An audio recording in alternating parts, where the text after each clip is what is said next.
ETFs are really convenient, robust portfolio building blocks that allow you to access all sorts of different risk drivers that you couldn't really access in the past super conveniently.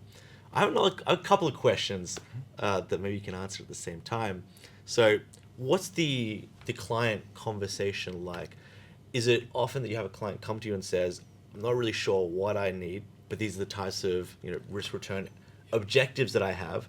How would you then work with them, and would you advocate for strong mixes of alternatives as part of those portfolios, and what kind of scenarios would you do that? It's a great question. So when a client comes to you with this type of request, typically they don't come to us and say, I want a model portfolio.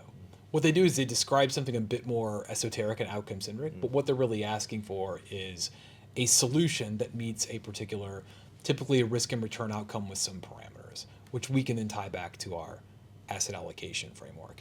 In the event a client does not lay out a daily liquidity parameter or requirement, we will typically explore their interest in private markets, just because we do think there is an illiquidity premium to be harvested if you're willing to take that illiquidity premium. We've seen institutions have a lot of success with that. So that's, typically how we would think about it. Clients use different terminology in Asia. So they'll use terminology like discretionary portfolio management. They don't really use the term models much. So when you kind of talk to them, you have to kind of accept the fact they might not speak in your like exact vernacular, which is totally okay. But you can kind of tell through enough repetition that's what they're asking for. There's, give me your IP and a scalable solution that's customizable that I can implement as part of my investment platform. That's really what they're asking us to do.